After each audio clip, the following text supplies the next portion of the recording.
It's the next level. Now, if you doubt this tale is so, I met that spook just a year ago. Now, I didn't stop for a second look, but made for the bridge that spans the brook. But once you cross that bridge, my friend, through his power and so when you're riding home tonight, make for the bridge with all your might. He'll be down in the hollow there. He needs your head. Look out, beware. With a hip, hip, and a clippity-clop, he's down looking for a head to swap.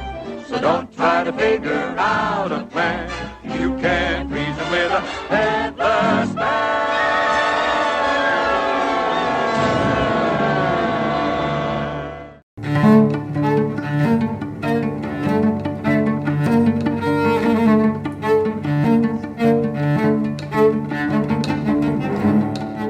Welcome to the next chapter of Still Afraid of the Dark. From the Next Level Network, I am your host, Rob Martin, and joining me as always, the other host of the show, Ben Beck. Thank you very much for that introduction. So, yeah. It feels weird because it's still the second episode, but we do things a little differently introduction-wise this podcast than we do the other one. Yeah, it's weird because, like I said, DC, like, you open us up, Caffeine Crew's completely different. Yeah. So, like, we're still finding our footing for this show. It's only episode 2. We got 7 more. Yeah, we do. We'll figure it out by chapter 9. By chapter 9, we'll be good. So, but yeah, no, this is going to be a fun one. This is one I'm really, really excited about. And before we get started, we're going to also introduce you to, first, our discussion for today, our drink. But before we do that, Ben, do you want to introduce us to the people joining us for today's conversation? Sure.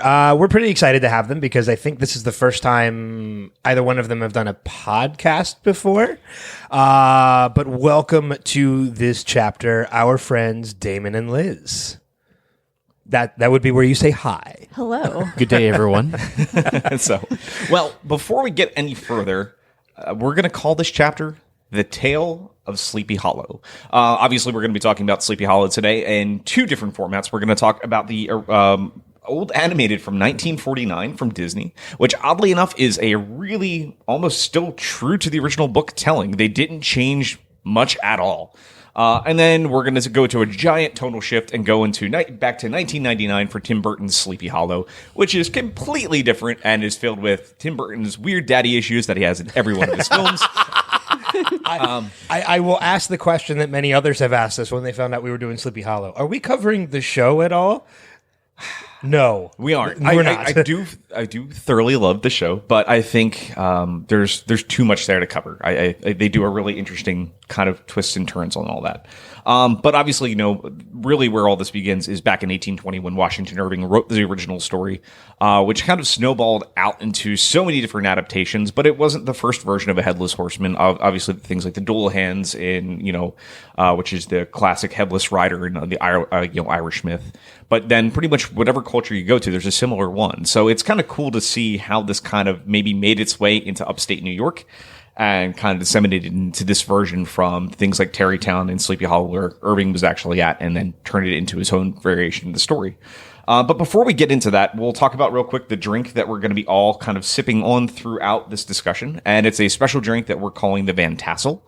So this drink is actually going to be a good mixture of just a good spiced apple cider. I would really recommend staying away from really sweet apple ciders, more on the spiced cinnamon version.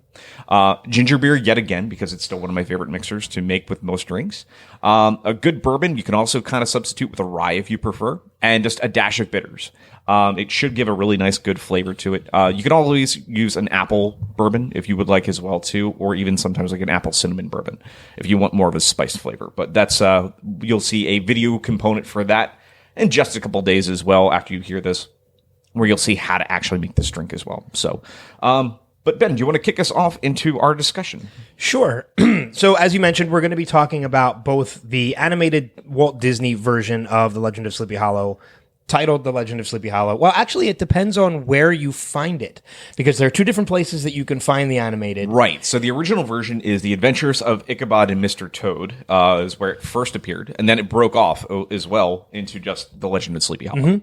And it wasn't titled The Legend of Sleepy Hollow when it was part of the Adventures of Ichabod and Mr. Toad. It was called Ichabod Crane. Right. It wasn't until it broke off onto its own that it was titled The Legend of Sleepy Hollow. So that's what we're going to kick things off with, is that animated series of The Legend of Sleepy Hollow. I wonder what we're talking about this week, because we've been saying Legend of Sleepy Hollow a lot. I think we could probably put a little tick box, somewhere. I think people know at this point. Yeah. I think people know at this point what we're talking about, what we're discussing. It's if we go off on a tangent about, I don't know, Little Monsters with Howie Mandel, that people would get really thrown off. Oh, Yeah, I think wow. so. Yeah, that's a reference. Yeah, seriously. We were talking done, about Ben. doing that episode, and I'm like, no, I think I'm good. Yeah. I think I'm I good. like how your response is, well, that's a reference. Yes. That doesn't even mean whether it's good or not. Yes. So I like that movie. I'm going to kick it over to you guys. So you had the opportunity to rewatch this in preparation for the show. So the Disney version of this, where does your brain go when you watch this again? Because it feels so dramatically different from watching that as a little kid to watching that as an adult. So I'll just kick it over to you guys. So feel free to just jump in on whoever likes.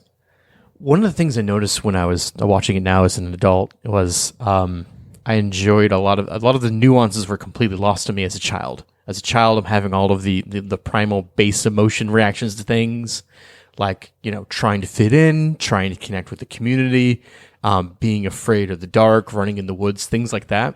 And as an adult, there were really interesting nuances that was catching up with me, like societal choices and behaviors, and just how much Ichabod Crane ate, and And it stayed so thin. and remarkably so. My God, man, your metabolism. I'm definitely in my 40s when there's a serious concern that hits Ichabod me. Crane had a thyroid problem. Yeah, seriously, That's what I yeah. was going to say. I was like, so the biggest takeaway, Ichabod has a thyroid issue. Exactly. Yeah, I mean, something. That's the only way I conclude it. When I was a child, I really didn't know. My parents never made game hens, and pies were 8, 9-inch pies. They weren't like handheld pies. So as a child, I'm like, my God, he's eating a turkey. He's eating all these pies on top of a book. On a book, sir. What are you doing? And yeah, it was that was one of the things that caught my attention right away, which I thought was amusing. That was the aspect that rose to the surface right away. How about you, Liz? What was your takeaway? Well, so this movie and the accompanying beginning part with Mr. Toad was something that my family would watch in October. We would always do the thematic movie with dinner. So I was struck with memories of 5th grade, kind of a weird thing for me to think about, but we would have to pull words from life to bring in and be like, use this in a sentence. And I do remember having the day after watching this, going in and being like, I learned a new word. It's coquette. Nice. Precocious 5th grader. It does bring up elements of nostalgia when you go back and you rewatch it. Oh, 'Cause absolutely. This was my first time watching it in probably 20 years. Easily, yeah. Oh, easily. Yeah. As far as other vocabulary too, though, elucidate. That was the first time I Elucidate. ever heard that word. So Pedagogue. He left the house gaily bedecked. I'm like, why aren't I leaving the house more gaily bedecked? What am I doing?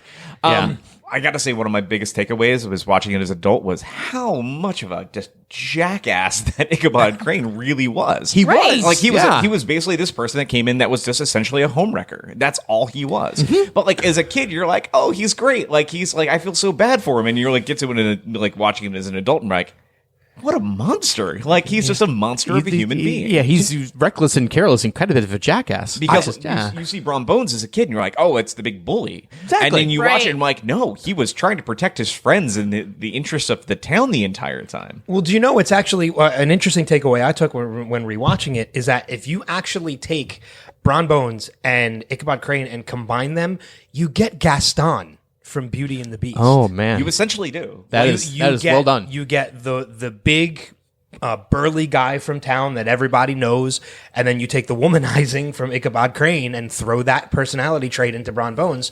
You have Gaston.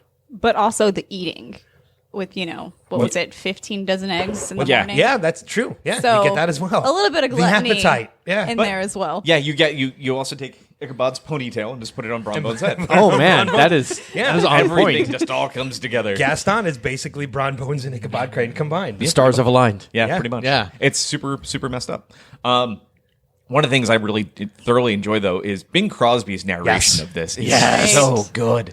So good, because he's really just leading it, with the exception of kind of some chorus pieces behind him and a couple audio clips from random people that were probably in the studio. But his narration's just stunning through that entire thing, which is really cool. But I got to say, though, too, the other big takeaway is Disney likes to mess with classic stories like crazy. Oh, yeah. And this is one that they really didn't mess with at all. They said, nope, this is really this story very unfiltered, which is kind of a shock, because normally oh no, it has to have that nice fun twist, happy ending, all these little things. And they give that illusion that it's well, maybe Ichabod just went somewhere else. And that's even kind of the thought process from the Washington Irving story. But everybody's like, nope, he was taken. That was the end of him, and that's that. And the Headless Horseman took him away. Well, there was an interesting thought I had about it too, and then believe it or not, it actually came to fruition in Sleepy Hollow when I rewatched Sleepy Hollow after Legend of Sleepy Hollow. Is that what if the Headless Horseman was indeed Bron just murdering Ichabod? Well, I know a couple other people. I think in the story it kind of alludes to Bron being the one who was scaring him, and then also kind of killing him because they just find bits of his stuff. Yeah. It's heavily alluded to in the novel or the short story. Yeah, and then we get a hint of that in Sleepy Hollow too, with Caspar Van Dien as Bron. Yeah, you see him riding as the Headless Horseman, chasing him down when we get into the Tim Burton one, and then that whole plot line goes completely out the window really fast. Yeah. But I mean, I think for this one, there's still a couple amazingly great favorite moments, and I still think to this day, and the moment that I go back to constantly is I love when Bron Bones does the Headless Horseman song. It's such a great moment of that. It's what you hear at the top of the podcast. Yeah, it is. And there's so many good clips from that. But it still even has as an adult this air of creepiness and this eeriness to it, between the choral pieces behind him as he's telling the story, and it's unsettling still, especially if you listen to it late at night in a dark room and there's something that kind of still creeps in. That childhood fear still kind of exists when you hear that. Your mind gets to play a little bit, and it's really just exciting. I enjoyed when watching this. One of the things I caught up on this time around is that the townsfolk are used to this story for years. This is what they do in autumn when they're having their harvest meal and all of that. And when he starts up the tale and they all start to really get into it, it's brusque to them. They're literally just, oh, we're doing this song. Yeah. And so they're singing along, they're clapping, and they're all getting into it. And he's doing it, edged towards Ichabod Crane, but this is standard culture to these folks. This is a standard folktale. Yeah, it kind of reminded me when me and my wife were in Ireland for our honeymoon years and years ago, when we stumbled upon a bar in the town of Killarney, and at the closing of the bar, there was a band playing, and everybody in the town was in this bar, and they were singing the Old Dun Cow, and it was that moment. Everyone there knew every line, but it was tradition there, and it was this is kind of awesome. And it also was terrifying because the whole line of somebody's I think it was somebody screamed McIntyre, and then my wife heard that, and I'm oh no, I'm never going to live with her again at this point. So, she still carries that on, but it's that idea of, I love those ideas, those folk tales in a town that just kind of disseminates out. Everybody knows it. Everybody knows those tales and kind of runs with it, and it becomes those local legends. But you're right, though. That's the great part, and they even say it in the story. It was one of the things that Baltus Van Tassel really wanted out of his guests. At the end of the night, he wanted to hear ghost stories from all these different people, and they created their own legends in Tarrytown. So that was really... It's interesting because you think about it, that's kind of how Washington Irving wrote the story, because it was a tale that existed there already, and it just turned into him writing it into a book. So, but didn't he actually meet Ichabod Crane? He was an actual person in the war. Yeah, Ichabod Crane was an actual person in the war. I think so. I think it was just a mixture of all that. So I think it's it's such a good name though too. It is. It really, really is. Very solid. It's especially for a characterization, an individual who's has a very strong attitude and personality, and force of personality unto themselves. Yeah. So I will say one of the other things too that I did notice in rewatching this, in that I expected there to be more of the Headless Horseman, but you really don't, in a short that's only a half hour long, you really get maybe at the most 2 minutes of the actual Headless Horseman. So I don't know. That was just something I thought. For some reason, I remembered there being more to it. Like I thought the chase was longer, but I was corrected when I rewatched it. I think the build-up is what the best part is. That was, It's like once you get from post the story being told to Ichabod for the first time, and then you just get to like, it's probably like 1 or 2 in the morning of him just riding into the hollow and just the eeriness that's there. Like I love some of those classic shots because like from 1949, this is stunning when you look at it. And like, you know, one of my favorite bits is when he like rides up to the tree and it looks like a specter that's about to reach out for him, and it's just a hollowed out part of a tree with fireflies in there for eyes. But like it plays with your head so much, and like you know the reeds beating on like an old piece of wood, all, you know, the frogs making it sound like they're saying the word Ichabod, and you actually hear that sound clip when you go to the Tim Burton It's in there. film, and like I'm like I love the fact that there's that tiny little nod, and I'm like that's so cool that they did that. So Yeah, and it's great that a cartoon was able, from 1949, an animated film from 1949, was able to shine on the fact that real effects are better than CGI.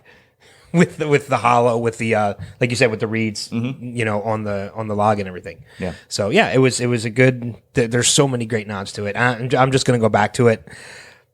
You know, one of the other things I enjoyed about this, going into the whole Mr. Toad element of it, but using it as a reference to Ichabod Crane, Bing Crosby and Basil Rathbone are just two phenomenal voices. Like I'm not even going to say voice actors; they're just stunning voices that they could read the phone book. They're genuinely iconic. And and I would listen to it. Like that's so to have, like you said, Bing Crosby doing the voice, the narration, not just of Bron Bones, but Ichabod Crane, and the story itself was just, I was engaged just from that. Mm-hmm. I'd listened to an episode of Caffeine Crew and just listening to the backlog, and one of them was you guys had if you had someone narrate your life, would you be comfortable with that? And then we watched Sleepy, like Bob Crane, and then I'm just like, well, if Bing Crosby can do it, I would probably say yes. Yeah, so. I think so. It's super fun. So, any other big takeaways from this animated one, you know, or any things that still feel more unsettling now? Yes, no. Well, I would say that the fantastical or supernatural elements were much more muted for me, but I did find the fact that there wasn't really a character or a main character of the town that I liked was kind of interesting. I remember thinking, oh, well, they're pretty and I like them, but there's literally no one that has like really redeeming quality. We have Katrina, who's pitting all of them in the town against each other just for her own amusement, and Brom, who's running around and terrorizing everyone for his own amusement, and Ichabod, the womanizer, who lets people off for having a full lunch. Yeah, pretty much. Who do you like here? Yeah, there's really, you're not really rooting for anybody. Nope. This. You're rooting for the Headless Horseman. Exactly. You're kind of like, that's fine. They Go can for all go. of them, sir. Just clean the town. It's fine. Well, they even say in the narration in the beginning when they first introduce you to Bron is that, you know, he's mischievous and he loves, you know, messing with people, but his intents are good. Like there's no ill malice towards true. what he's doing.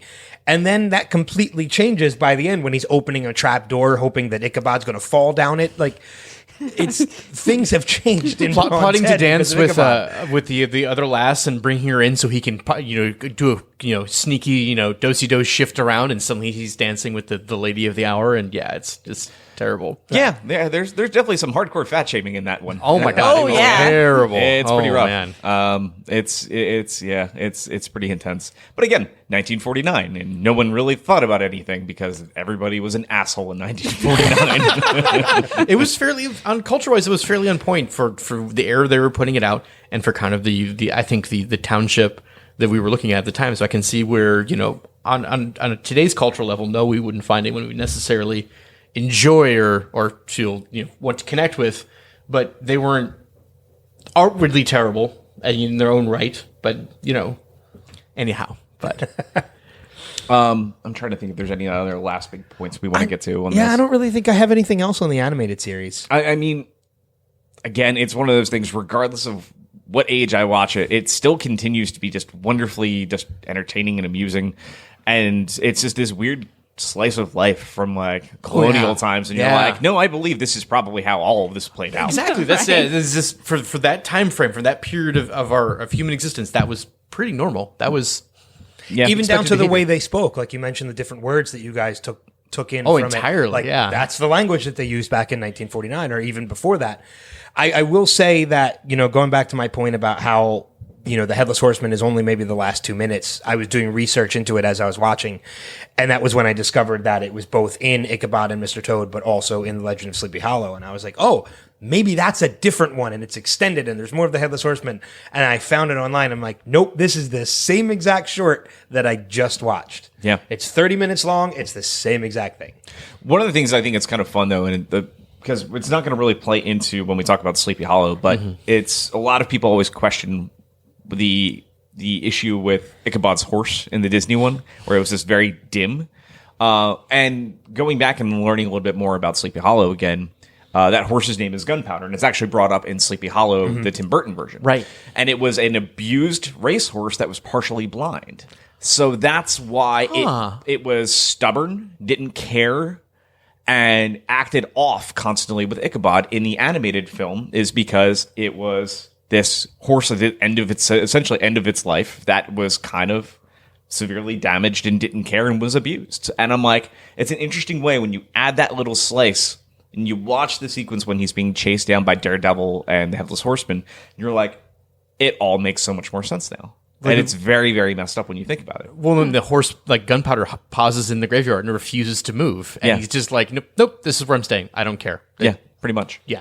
And also thinking about that, it also makes a lot of sense with some of the sequences that we got in that final chase scene too. Because I have to admit, as as an almost 40-year-old person, when Ichabod hits his chin on the branch and spins around it, and ends up on Daredevil, and then it happens again. He ends up back on Gunpowder. The first time it happens, when Ichabod turns around and Gunpowder's literally just chasing behind him, I'm like, now it makes sense. I'm like, oh, because Gunpowder was partially blind. He probably didn't realize that's what he was doing. Yeah.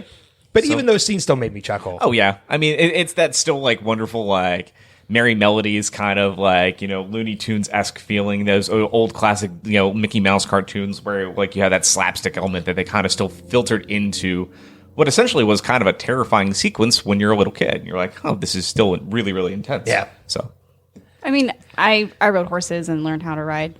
They always put you on the oldest, most cranky, cantankerous animal that they have. So, I mean, I have memories of having a horse try to shove me off on like the side of the fence. So Gunpowder's whole attitude made total sense to me. absolutely, Obviously, he doesn't want to be there and is just like looking for the easiest way out. it's like, nope, I'm done. This is it. When you rode horses, did you ever hit your chin on a branch and flip around? I never did that. Okay. No. Because I would be curious if that's ever really happened to I rode a anyone. little bit as a child. Also, still never happened. Never happened? Very Oh. disappointed. Very Oh. disappointed. Man, Disney lies to us. Would in not movies. ride again. Oh my God. Yeah. That's It's a Yelp review for riding. 0 now. out of 10. would not ride again. Would not ride again.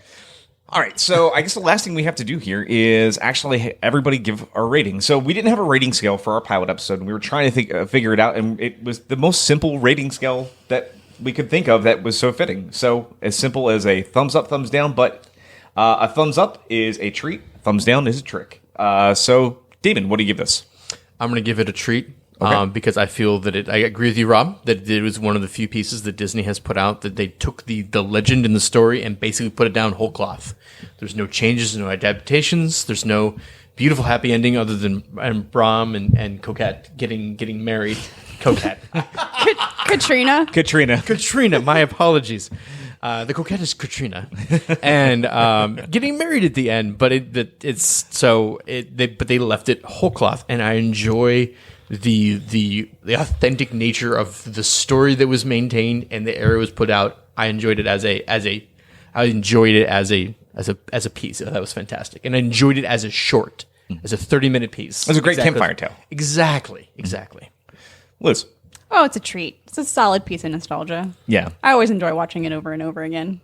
Yeah, I'm gonna be right there with you. And again, it's a treat for me. It's still, there's so many wonderful, as you put it, just great nostalgic moments. But you always feel like you uncover a little bit more every time you watch it, and your brain starts doing these weird things. So like, well, was that a possibility? What happened here? And then you start actually like going back and thinking about the legend a little bit more so outside of this, and it always takes me down this weird spiral, but it still is, again, it always brings me back to being a kid, and I love it. Ben. It's a treat. It's absolutely a treat. It's one of those things, like I said, I haven't seen in probably a decade to 2 decades, but was still just as enjoyable watching it this time around as an adult than I watched it as a kid. Yeah. So, and other than what has been said by everybody else, I don't really think there's anything else I can add to it. Cool. So do you want to take us into our next one? No.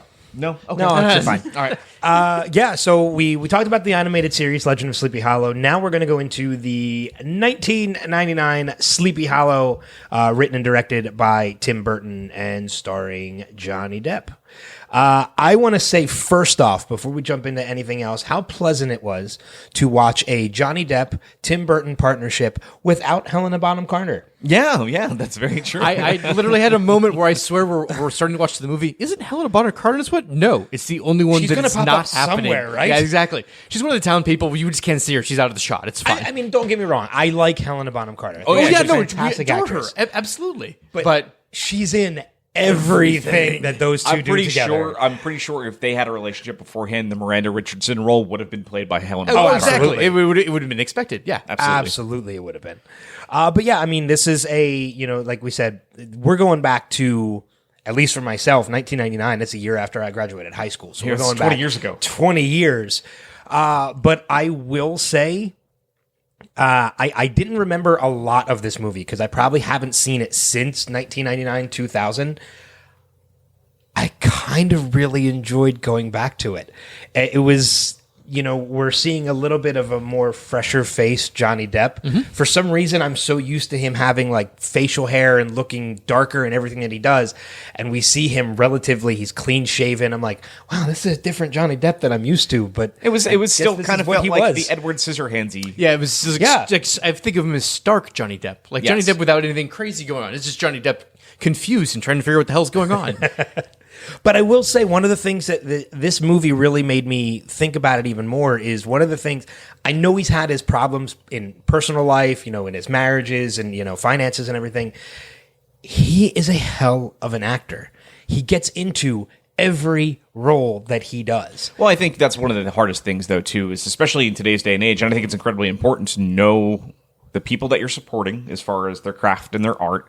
But, like, when people have a bad history or atrocities or anything behind them, like, there's a still part that you have to kind of, I think, take and say, okay, so can we still enjoy old art from this person? And I think the answer is it's really going to depend on the person. I try to say, this is a piece of entertainment that a whole bunch of people were involved in, not just this one person, and having that one person potentially ruin it, I think, is where problems can really start to occur. You get to that point, and then essentially everything that exists in the ether as far as entertainment, you technically can't enjoy Can't watch anymore. anything. So- Yeah. Right. Well, I mean, and Johnny Depp's never done anything atrocious. Like, he's never... The jury's still out. Well, yeah, I mean, we'll but, leave I it mean, at that. But I mean, he's never done anything like Spacey-esque or anything like that. The jury's still out. So I know there's some physical abuse accusations, but If it was on top of that, because I was, we were watching the movie, and I You're said, bringing up the Ferris Bueller principle thing. I am. I'm yeah, reading okay. Jeffrey Jones. Yeah. And, yeah. And we were throwing You're things. like, who is that? If we were Oh. not watching, how come I haven't seen him? How come I haven't seen him in movies in a while? And Liz looked it up, and I was like, oh yeah. And there's some issues in this movie with some people. yeah. So, But we also, tried- like, you get into that first sequence when you get into the house and you look at all of the elder statesmen of yes. the town of Sleepy Hollow. I'm like, well, there's Ian McDermott. Oh, So yeah. we have Emperor Palpatine. Right. We have the principal from Ferris Bueller's Day Off, or also Satan from Stay Tuned, because I'm going to drop oh that my god, reference. thank you! You make me so happy. Then you have Dumbledore. see, I think of and then you Mom have, and Dad Then you have Save the universe. save Yes. the Mom and Dad save the world. Yeah, Save the world. Yeah. and then you also have oh my god, Alfred from Batman. Mm-hmm. And Oh, that's right. Oh, yes. And I can't remember the other actor's name, but my brain always wants to go to the Naked Gun films because he was the opera singer. He was in Naked Gun 2.5. Oh yes. He was the Right. the Oh my nuclear God, you're scientist. right. Yeah, he was the scientist, right. and he was in Richie Rich. So That's right. He was in Richie so, Rich. but yeah, so I always put all those together, and you look at that, and you're like, "There's so much like a good who's who. talent in this room." Oh, yeah. and then there's some really people, as you mentioned, Jeffrey Jones. There's some messed up issues in this room as well. Jeffrey, why? yeah. Well, even when the movie first starts and you're running through those opening credits as the name Christopher Walken came up, I'm like, oh, Christopher Walken Where is are in they- this where are they movie? folding I don't him into this? remember. Yeah, oh. And then when you initially see him as the Hessian, I'm like, oh, that's right. I forgot because he's not in much of the movie at all. He's in the beginning and the end. Yeah. I mean, honestly, in addition to that, though, too, if memory serves correctly, the person that's in the carriage in the very beginning, that was Martin Landau, wasn't it? Yes. Okay, that's what I Yes. thought. Right. Yeah. So, because he's the first one that's killed in the beginning of the film. And when you see the face, your brain's going, that's somebody I know, and I'm trying to put it Right. together, and I'm like, yep, that's Martin Landau. I'm like, that's kind of Yeah. awesome. A lot of familiar faces in the You movie. know, Casper Van Dien, Christina Ricci. The list just keeps going on and on and on. It's got such a stunning cast where they're just, and everybody really kind of just acts the hell out of the movie too, which is so much fun because it's such a goofy concept to take this and twist it the way that they did, but it still kind of worked. I forgot that Christopher Lee was the magistrate Yeah. in Oh, I New York. didn't. And, Yeah. and I'm not. like, sir, it's good to see you again. Oh, I know. Yeah. It's but I think the big place to start is the massive change in Ichabod Crane's character. He is no longer this just random school teacher.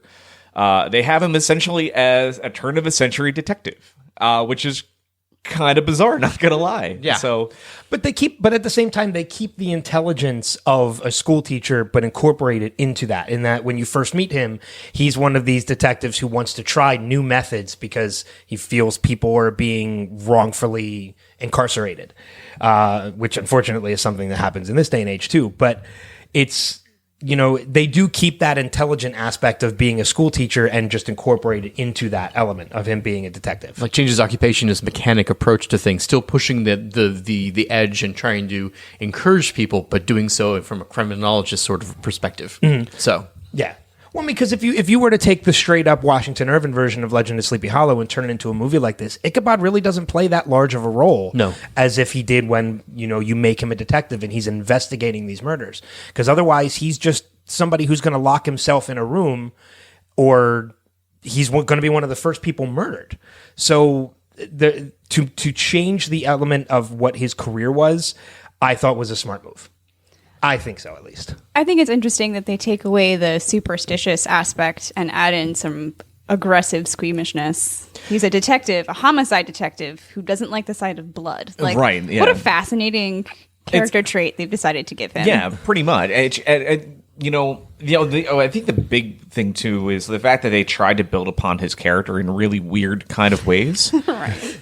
I mean, and it's like, again, when you watch the film and you're like, okay, it's a slight tweak and a slight change, and it's kind of cool, and I'm like, where it's going, and then all of a sudden, you see the scars in his hands, and you're like, where's this going? And then as that unfolds in the movie, we're like, they didn't need to do this. I think we would have been fine cutting about 15 minutes from this film. I was wondering for that a little bit. I mean, I think they were just doing it for just overall ominous effect. Well, you know what And it kind it's- of essentially was, though, is if you think about it, going back and looking at the movie, they kind of played up this whole angle of witchcraft a lot more, which was kind of cool. They really made it seem like, they had Ichabod's mother being kind of, really in tune with nature. They had her, essentially as a practitioner, or, followed paganism, was Wiccan, any of those potentials. Like, they don't really go into it, so we don't know the specifics. But and then she's married to somebody that's part of the church that's very against all these things, and how that kind of unfolds, and it really matches the time.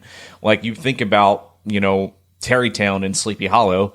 We're talking about this is probably meant to take place. This was meant to take place at what, the end of the 1700s? 1799 is actually 1799. Yep. So we're not really far removed from the events of Salem. Like, we're less than 100 years at this point in time. Yeah, exactly. Based in this timeline, and Salem is from there. It's a 3-day ride probably by horse from Tarrytown to there. Like, I've had the pleasure of going to Tarrytown and then going to Salem directly after, and it was such one of those great magical trips, being able to be there at Washington Irving's grave, be there on the Headless Horseman Bridge, and see the town in full, and then make a trek up to Salem, because you take this legacy of his ghost story and then you see the atrocities of what happened in a town, because probably a lot of the things that tied together and spawned these legends and such. So it was really interesting to see how that blended together. But I think when you see it here, they take those same concepts and make it together. It plays out a little kooky at times, but like at the same time, it's still really an interesting wrinkle to a story. And I think that's what kind of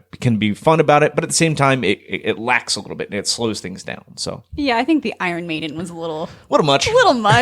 I mean, had she been accused of witchcraft around that time, they would have just hung her. They wouldn't have shoved her in anything. It would have just strung her up somewhere. And Yeah. that was about it. Yeah. And about it. Oddly enough, if memory serves correctly, too, and I could be wrong. Again, the Raven Claw cap is going on, but I'm fairly certain too. Iron Maidens were actually never used. That is correct. That is correct. Yes. They were built, but they were there more as a tool to kind of convince people to speak out because the tactic. people Yeah. that, and again, it was more yeah. of like Spanish Inquisition-y time where they were built but never utilized. So yeah, I think that's always kind of a weird kind of thing that people go and use that. But also, of course, when those doors of the Iron Maiden open, and essentially it's the Shining scene with the elevators opening up, Right. and you're Yeah, like, yeah. what just happened? It's So That's interesting. I never knew Iron Maidens were never used. they were never used. Yeah, They were that makes sense. more of a threat than anything else. Exactly. So basically, that whole scene in Bill and Ted's Excellent Adventure is BS. Unfortunately, Well, yes, sir. When they say put him Yes. in the Iron Maiden, Yes. they would have never going to do it. There Yeah. was never a time traveling phone booth. yes, Ever. George I'm Carlin. sorry. Gonna go good and debunk point. the I'm whole thing, my sorry love. to disappoint Oh, you. man. I thought it was a documentary. My childhood's been shattered. I know. The downside is, in my heart of hearts, I now have to think that George Carlin he didn't just go back to the future, and actually, unfortunately, did really die. So I'm sorry to break that to you. Oh man. It's disappointing. But So I know this is kind of getting off topic, but the Man in the Iron Mask, that was not a Iron Maiden then. That was something different. well, an Iron Mask that's something completely. Okay. Yeah. Yeah. That so was that's not an- that actually okay. I think was actually utilized to a certain degree. I But very. believe so, but I could. It was be not wrong. like a widespread action. No. so Well, Jay Garrick wore one for a while, so Yeah. we're getting way off topic. This is not DC Prime Time. Ex- Moving ex- on. I know. Excellent nod though. Well done, sir. Well done. thank you. Moving on. But So, as far as the storyline between Brom Bones, Katrina, and Ichabod, why don't we focus on that? Because it's very, very Different? different. it is different. So I'll kick it over to Liz. I'm curious on your thoughts on that. Well, I find it interesting mostly because I have a fondness for the actress who plays Katrina in this, just because she's my Wednesday Addams. So I just, at this point, think that she can't really do much wrong. Yeah. Yeah. It's I love Christina Ricci. I think she's just this wonderful rock star of an actress that picks weird, unique projects that she cares about and wants to do, and this was one of those. And she was still relatively young, I think, in this film. I think she was only like 19 years old. Remember? basically- Yeah. Yeah. I did read somewhere that it was weird for her to play opposite Johnny because they met when she was like 9. And Yeah, I so believe like so. trying to be like romantic with this romantic individual with this that you- person that she met when she was a child is a little weird. A little But much. A little much. um The problems yeah. of Hollywood. yeah, Yes, indeed. I guess that is an issue that you'd have to face. But with the, I guess it's not a triad situation or the love triangle thing. awkward dance. Sure, that Yeah, works. Yeah. I found it more interesting that the Katrina of this story seemed less interested in Brom than the Katrina of the previous story. Yeah, that seemed like that just didn't matter. It feels like the Brom Bones character in this was just really kind of just there for flavor. Right. It was just kind of like, well, he's part of the original legend, so we have to find a way to squeeze him in somehow. Right. Well, his name was actually different in this one, too. He was still Brom, but he was Brom Van Brunt Yeah. in this one. All right. He had a different last name. He had a Yeah, different yeah. last name. I maybe wonder when we're watching Sleepy Hollow versus the Adventures of Ichabod Crane is whether or not that he was if Bones was just like a nickname and then perhaps or they wanted to make him give him a proper last name. I was not quite I think clear in the about that. book, Brom is the nickname and his first name is Alexander. I think that's correct. that It's tracks been, more, that makes more sense. Yeah. it's been a long time since I read the original 1820s book, Right. and I feel like I need to know again because it's kind of sparked that again in my brain. It was like I was like, yeah, I really want to see how those things pair up again, but. I was more interested in the casting choice for Brom. Good old Casper Van Dien, Casper Johnny Van Dien. Rico. Because, I mean, I thought about it too. Like, it's funny because you see Casper Van Dien now as Brom, and you're like, well, that's an interesting choice because what the hell has Casper Van Dien done other than like a bunch of B-list, C and D-list movies? But at the time, he was only a year or two off of Starship Troopers.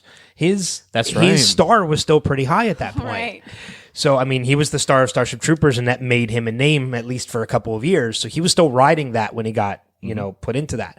I do want to say, though, that the scene with Johnny Depp and Casper Van Dien fighting the Headless Horseman, and the Headless Horseman just literally tearing him and like slicing him in half. I was like, oh, well, I didn't remember that happening, but that was interesting to watch.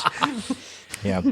I'm trying to think. Guess of we're it. writing his character off. Yeah, seriously. Yeah. Well, that's done. Yeah. And it's like, well, I guess he's not going to marry Katrina by the end of the story. Yeah, exactly. Sorry, honey. Changing a bit. Things have changed slightly. So I think one of the other big pieces too for me in this is the Headless Horseman plays a much more significant role in this story, and yes. like in a dramatic way. Like they're utilizing him to basically take down people, throughout the town, like consistently, and it's.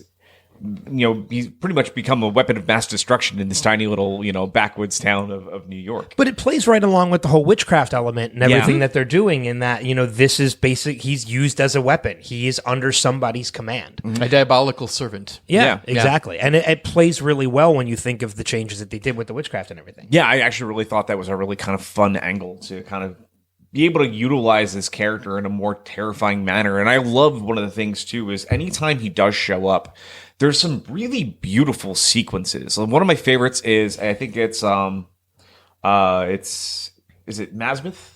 It was his father. It was when he's up in the tower and he's looking out, and then you see like this kind of these dead trees, and this fog rolls in. Yes, and then all of the torches, you see them, these tendrils of fog come out and snuff them out. Oh, yeah. It's such I love that shot. It's so gorgeous to look at. Because there was something happened similar in actually the animated short, wasn't there? Where the candles were taken out. No, not the candles, but like you see the moon, and then the clouds and fog turn into hands and they cover. and they close out the moon. Yeah. Right? It's so beautiful. Very good nod. It was very subtle. Yeah, it was really cool. But like we also see that too, and I can't remember. It was not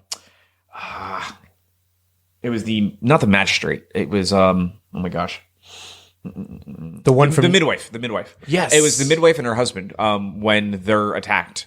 You also have this moment where you see the little boy that has, the candle and the projections off of it from the little piece of steel that are rotating around. And you see this beautiful twisted look. And it almost reminded me of like when you see Night on Bald Mountain. It looked like the same shapes that were arcing across the walls. Yes. Like it was the same kind of carvings with all the kind of ghosts and such.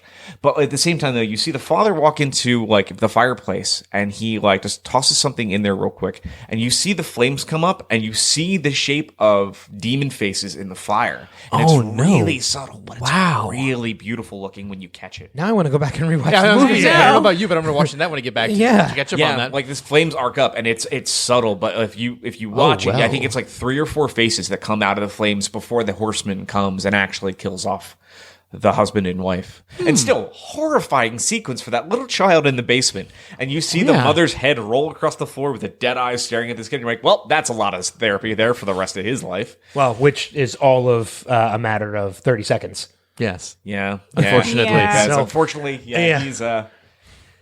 Does not survive the encounter. No, he does not. No. No, he does not. But it's there's a lot of great things though between those two. Like I love the dead tree, the devil's tree in that too is very wonderful to look at and stunning to see. The only nitpick I have, and I actually had to jump back 10 seconds and look at it again, and even after I looked at it, my initial nitpick changed to a different nitpick, is when you see the skull of the Headless Horseman. At first I had to go back and look at it because when I saw it the first time I was like, well, wait a minute, the Headless Horseman's teeth were pointy. Oh, right. And the skull isn't. And then I went back and I looked and I'm like, okay, the teeth are pointing on the skull. But then when you see the Headless Horseman return, the teeth are so wide apart, but the skull's not. The teeth are all together. Like he's got a full mouth of teeth. Yeah. And the Headless Horseman only has, like, he's got some serious gaps between every single tooth. So my different nitpick with that skull is that supposedly he had his like head cut off, and depending on, I took a forensic anthropology class. Depending on where that would have been, there would have been like cervical spine bits still attached, and there isn't. It's just a skull. So there was no like. And Come then on, Tim Burton. I'm like, you're gonna go for it. Go for it. Seriously. Look, if Neil deGrasse Tyson can make James Cameron change the stars in Titanic, let's do a director's cut of Sleepy Hollow say. and change the bone structure of the skull. Just my Right. things are And important. this was what like it was 20 something years 20 past. years, Exactly yeah. 20 years ago. Yeah. So how much decomp really had gone on with like this? There would have still been like bits still involved. Little bits, and it's yeah. such this beautifully clean skull. And I'm like, come on, guys. What'd Well, she you do? know- Hydrogen peroxide it before She boiled it down. doing so her she necromancy? boiled the skull. I can see that. Boiled the skull and said, hey, you know what? Like I said, we're going to do this. We're going to do this, right. We're going to show that we have some care into this, I can see the argument now. Well, on hermetic level, you would want to prepare the specimen you use for these things and boil the skull and remove unnecessary objects. This is witchcraft, not hermetic magic. Stop that. You can't go to that level of detail. Everyone's going to look at it going, why is the teeth not pointy? Why is there not vertebrae still hanging off of that head? So yeah. So there's a really fun little interesting nod. Do you guys know who played the Headless Horseman? And I'm not talking about the Christopher Walken part, but actually who embodied. Yes, I do. but I don't yes, know I his do. name. This was something I was curious about because as I was watching it, I actually was curious, like, who is the stuntman playing? All right. It's the same guy who was Darth Maul. Ray Park. It's Ray Park? Yeah. Ray Park. Oh, that's Ray Park amazing. actually is the And bo- which is the makes body. sense because when you look at the weapon skills that he has, that makes a lot of sense. And this is just a couple months off of the release of Phantom Menace. Episode 1? Okay. Oddly enough. Oh, really? It is. He had the Florentine down. It was and, it was impressive. The following year, we had X-Men, where he played Toad. Right. this was his I big- forget that he's Toad. I remember him as Toad versus Darth Maul, which is funny to me. I mean, it's I should be remembering Darth Maul as a part of the Star Wars legacy. Yeah. So he was riding his fame at the time too. Doing a bunch of stuff. he was really sought after. I mean, and I think he's still done a ton of stuff to this day. Really, again, recently even just appearing in Solo, that was still Ray Park. That's So- right. That's really cool. I love the fact that was Ray Park. I had no idea, but it made me curious when you see the weapons, the way he can spin the axes with the sword play that he does. That totally makes sense that was Ray Park. Well, it either had to be that guy or the guy who plays in like every single Guillermo del Toro thing where he gets like his entire body covered in latex. Like, Yeah, pretty much. It's either of those two in any of. Well, if you look at it too, I mean, the way that the Headless Horseman was, like, he was a taller guy, even with his head, he had to be over 6 feet tall. But Ray Park's not a tall guy. No, he's fairly short. So he dude. can fit into that outfit and still make the character look tall without a head. So That's a good point. Yeah. I mean, they used, I think, green screen wraps around his head for the entire film. Okay. So it wasn't like anything like where the head was down into the torso or anything like that for the way that they built the costume. It was purely he was out and about. Like he was could see, out and about, with green screen wraps around his head the entire time. That's And pretty cool. so- I would love to find some behind the scenes stuff. I wonder if you don't ever see his feet and they just have him stand at a particular angle or situation. Oh yeah, absolutely. Yeah. Yeah, probably. I mean, I'm sure too. I mean, it's such a great look though for the Headless Horseman, down to the it was spurs well and done. everything. It just a stunning costume for it, and it just looked so solid, and down to the sword and the hilt of that. I think one of my favorite shots is when they're giving the story of the Hessian, like their version of it. That wonderful sequence where after he's buried, it's the sword into the dirt where his grave is, with Daredevil standing on top of it, bloodied, and I'm like, it's such a gorgeous, gorgeous shot. I love it so much. But so any other big pieces for you guys, between story changes to depictions of witchcraft to any of those things, because I think there's a lot to unpack here, like really. Well, I think the other nitpicky problem I had was that they made it really easy to like take apart the bones of animals. And as someone who has done that kind of thing, let me tell you, it is not that easy to cut off the crow foot or like a bat head. Like it takes a little bit more effort than just slice.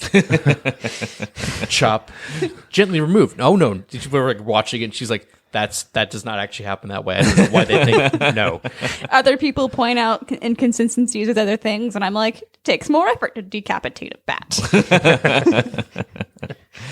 I enjoyed the natural subtlety of the plot points and all of the clues that were being put through. Like when they.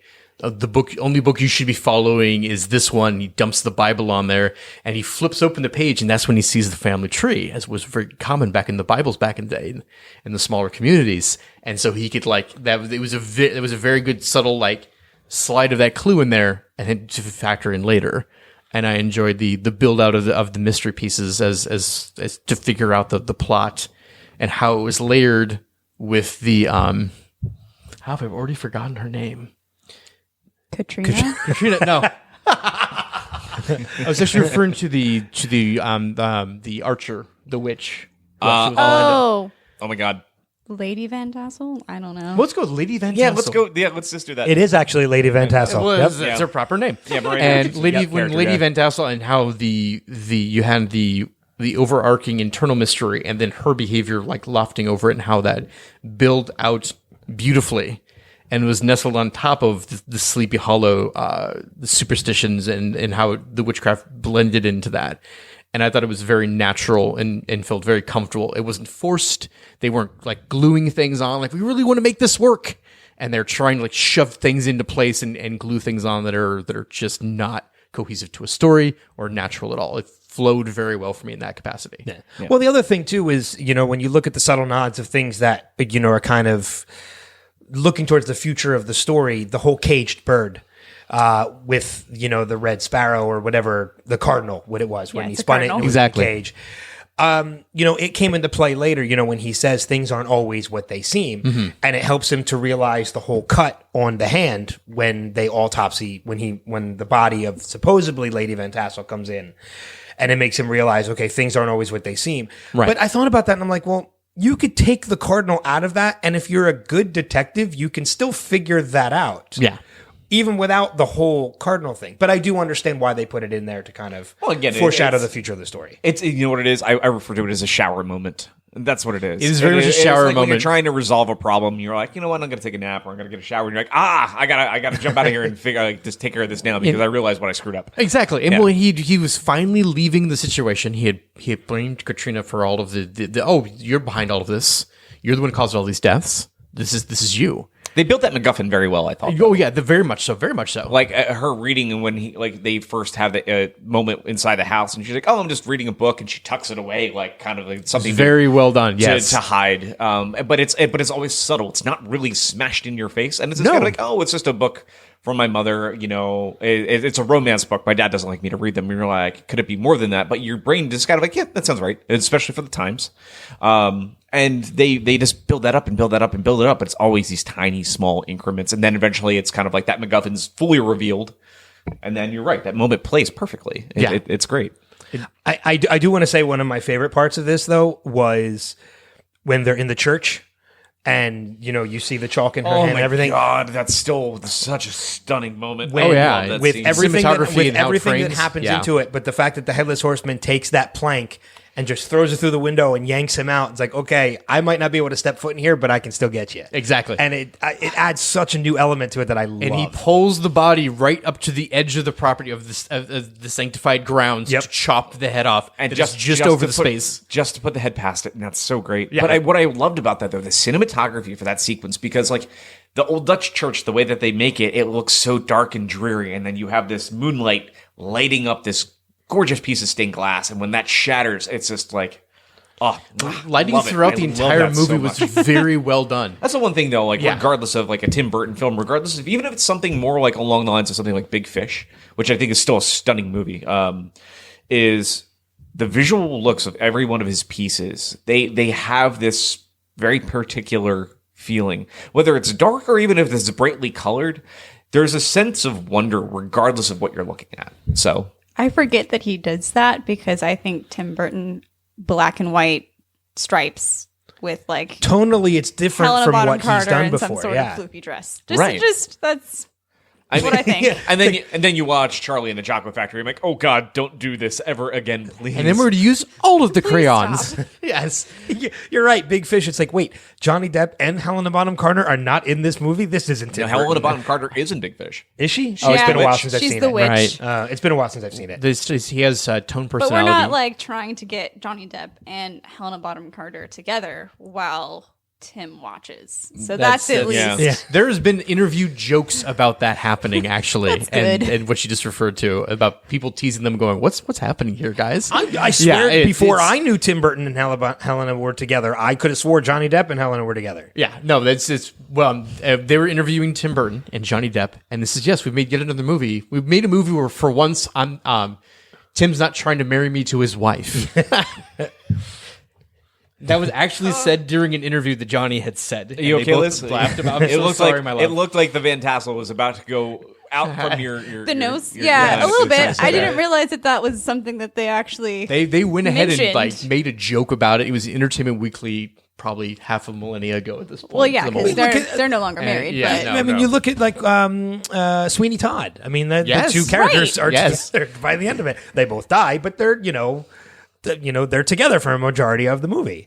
And like I said, I wish we could do that one as an episode in this, but I know we just can't. It's just definitely not right for the family friendly. No, it's not. But I love that no. movie. Absolutely No. not. I love No. that movie though. I love Yep, Sweeney yes, Todd. yes. I thought it was so well done. Oh god, it was gorgeous. And Rupert Giles is got a quick moment in that. Anthony You Stewart are Head. correct, sir. So does Right. It's not a cameo moment, but I mean, other than Sacha Baron Cohen and what's his name? He passed away. Harry Potter, Severus Snape, Alan Rickman. Alan Rickman. Rickman, That's yep. right. Yeah. So Yeah, a couple of nice little quick moments. But yeah. so final thoughts on the 1999 Sleepy Hollow from Tim Burton. Starting with Damon. It has always been one of my favorite kind of fall, Samhain, Halloween sort of movies to watch. It's one of the first Blu-rays I ever bought, actually, when Blu-ray started being a thing. Might as well throw a rating in here too. Trick or Treat. I'm gonna go with Treat. I in a lot of ways I hadn't realized it until I watched them again, but I viewed them almost as separate tales, and that they're based on the same kind of source material. And so Sleepy Hollow to me is like an occult mystery, and it is done extremely well on a well-known tale. So it's almost like an almost Disney nod-esque sort of thing. The story has changed. On one of the one pieces, Disney's not changed, which is interesting. But it is always, the plot unwinds great. I think it's a great elaboration with the witchcraft involved. That the lighting's beautiful. It's a very gorgeous shot, organic movie.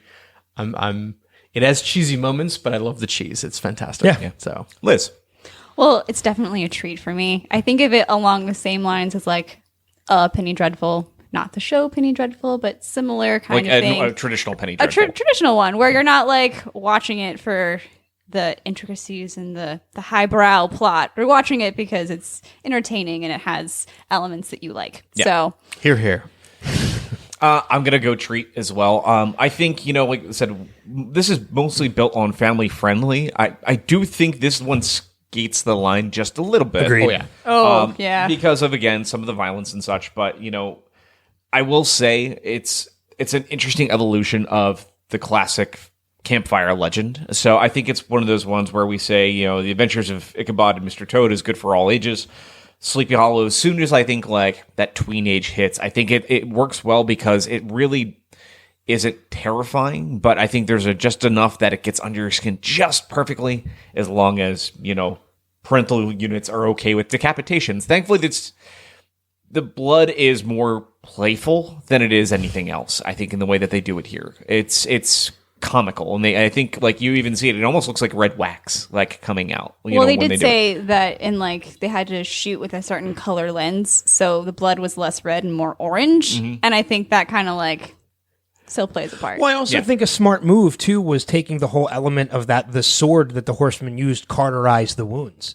Oh, yes. So there really It wasn't cuts- it over cuts the gore down a It little cuts bit. the gore down exactly. Yeah, and it's a hellfire blade, and so it's Yeah. actually cauterizing the wounds as it goes through, sort of thing. Yeah. And I enjoyed when Johnny's cutting into the tree, and like he's hacking at it, and Oh, it's an Evil Dead 2 moment. Like, they by did very leaps much. and It's bounds. almost like amazing. a nod because Yeah. I could just see like a grip or somebody off stage squirting him in the face with fake blood. And you know as that's he's exactly chopping what into was the ring. happening. I know. Oh, yeah. And you can see him like, this is happening. I have to keep doing this, and this is happening Because the first time it gets in his mouth and it kind of design, he's like, oh, God. Because that's the face he makes in the yeah, movie. exactly. And so he just keeps. He's like, I have to do this. This is the shot. This is the shot. Okay. So I would say probably from here, quick recommendations. If there's any other classic urban Well, I legend didn't give stories. mine. Sorry. I'm like, what are you doing? No, it's You're not important. I know, You're I know. It's fine. No, it's a treat for me too. I mean, it's just fun. Tim Burton and Johnny Depp together are one of those combinations that 90% of the time they work. You mentioned Charlie and the Chocolate Factory. That's one when it didn't. But for the most part, like Edward Scissorhands, Sleepy Hollow, it's, Sweeney Todd. Those two, when you put those two together, I'm going to watch it. And this was one of those instances where you put them together and it was fun. And yeah, that's about it. Awesome. So now we'll get into recommendations. Yes. Because I'm very sorry, sir. Yeah. No, you're not, but it's okay. I'm gonna chalk it up to the booze that I'm drinking, but I'm quite We're all fine. well. I'm quite fine. Rob and I are pretty much almost through most of our drinks. Liz is Liz up is there. a little halfway. Damon's got some work, Damon's but got- I fear my nervousness is being conditioned by the alcohol, so I'm kind of taking it nice and slow, so I don't get too exuberant. And Oh no, it's fine. It's Okay, being exuberant here is fine. If you didn't listen to our the pilot episode, man, TJ was very adamant on how much he hated horror movies. So which was wonderful. TJ, he does. Which was- I love his rants. So Oh my they're god, it's very- fun. It's always fun. But I would say, right now, if you have any recommendations, Liz, you already have one right on the top of your head. I do actually. So if you are a fan of the Sleepy Hollow with Johnny Depp and Tim Burton, you should probably check out The Brothers Grimm, which is a movie with Heath Ledger in it and another actor whose name I am Damon. Matt Yes. Damon. that's right. It Yes. was Matt Damon. It is excellent. It can't is forget my along namesake. the same feelings and like themes and color stories that the Sleepy Hollow has. A little darker. Much darker. I think that's more like it breaks out of the family friendly mold, but I think it's right on that line, the same as the way that this Sleepy Hollow film Well, is. I watched it as a child, but you know how I turned out. So, yeah, I think that those two go hand in hand. I think for they do. me. I think you're right. Yeah. David. You have to come back to me. I mean, Okay. I'll ponder that very Sure. thought. Ben. I mentioned it already, but I'm, on the same lines of Tim Burton and Johnny Depp, I'm going to recommend, again, it's not family friendly as we talked about before, but Sweeney Todd and the Demon of Baker Street. I think is a fantastic movie. And if you kind of like the tonality of those two together, I think that's a good one to watch. The musical nerd in me must tell you that it's the Demon Barber of Fleet Street. That's it. Sir. Sorry. I'm sorry. Sir, thank you. I'm sorry. I'm gonna I apologize. I'm going to give an odd one because it's one of those movies that's very easily overlooked, but it was actually quite fun. Hansel and Gretel Witch Hunters. Again, not family friendly, but still really thoroughly enjoyable. I don't know why, but I really thoroughly love that movie. I've started that. I got maybe 15, 20 minutes in. It's and not good. It is not. It's. I was not not. good. I had complete expectations. I refer to those kind of movies as a frozen pizza movie. Yeah. You don't tell anyone you watch it. You don't tell anyone you have it. You have it in the freezer, and when you're craving that frozen pizza, you take it out and you cook it. And you know it's awful for you, but you love it. Oh yeah, it's like And that it's is a like perfect example It's like of that. stopping for fast food, and you're like, I really shouldn't do this, but I'm going to do it Exactly. anyway. And that's exactly what that kind of stuff is. Yeah. Again, yeah, I know thoroughly it is not a good movie, but it's still a fun watch. So There's I do believe it's a Disney movie. I may have to be reminded of this. Something Wicked This Way Comes from a long yeah, time Ray ago. Bradbury. Yes, Yeah, Ray that's a Bradbury. wonderful, wonderful story. One of the ones that comes to mind when I think of like Sleepy Hollow and the superstitious and the very kind of eerie sort of slow build that happens in the movie. And so I highly recommend that as a classic that I've not seen in years. Now that I have, I'll probably watch And this that is season. a great family-friendly film. It is actually, yeah. It plays with people's heads. The other thing I would really highly recommend for everybody is to go to the library, jump on Amazon, overdrive.com, whatever you prefer to read books. Pick up Washington Irving's some of his stories. I mean, again, Rip Van Winkle being one of the big ones that a lot of people forget because they. Oh, that's right, yeah. And then in addition to The Legend of Sleepy Hollow, but honestly too, urban legends are great and fun, and this is the one episode where we get to really talk about them. So do yourself a favor, pick up a weird book for your state. And find something local to you and check it out. Actually go to the location if you can, if like you're somebody that loves those kind of thrills. But get engrossed into your state's classic tales and help pass them on, because that's what's fun about this time of year. So, or if you have the opportunity to and you're on the East Coast, make a pilgrimage to Tarrytown and Sleepy Hollow, because it's really kind of wonderful, especially around this time of the year, because they truly celebrate it like crazy. I actually want to go to Tarrytown. I've never been. I do too now. I will say for anybody that's looking for the Headless Horseman Bridge, so there is a bridge called the Headless Horseman Bridge right by the cemetery. That is actually not the Headless Horseman Bridge. It's something that they built and that just got that name. The original place where it would have happened is if you go by the old Dutch church, which is still standing today, there is an overpass, and you'll see a plaque on the overpass that says, "This is where the Headless Horseman Bridge would have been from Washington Irving's original tale." So if you check that out, you'll see a creek underneath and below. But the other one that is actually titled the Headless Horseman Bridge, which is gorgeous. It's in the middle of nowhere, right outside of the cemetery. We sat down, had lunch on it, and just kind of watched the creek. And it was really just kind of stunning. But that cemetery is beautiful. So highly, highly recommended for people. So, Splendid. Thank you, sir. I'm actually looking it up to see how long of a drive is it? It's about 3 hours, give or take, to get up to Terrytown. That's not bad at all. That's like a weekend drive. Maybe 3.5 max. And then from there, if you do choose to go to Salem, I think Salem's only 2 hours north at that point.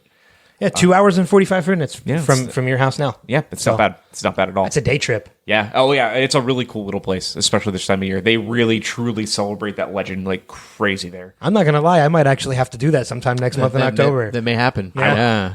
Maybe we'll have to make a trip. Yeah, I'm down. All right. Well, let's prepare to get out of here. Obviously, that was the tale of Sleepy Hollow.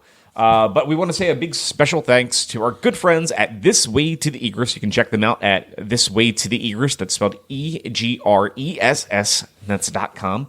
Make sure to check out their music that's up on their site there. You can go visit their merch page or head over to their Patreon to help support them. They've got some really cool things in store for their Patreon subscribers for this October. But again, always a big special thanks to Sarah, Taylor, and the rest of the band for the music that you get to hear in this show. Yeah, they give us the music that we use for the opening and the closing of the podcast. Yeah, it's very fantastic. I was going to turn it over to Damon and Liz first, and then we can do ours.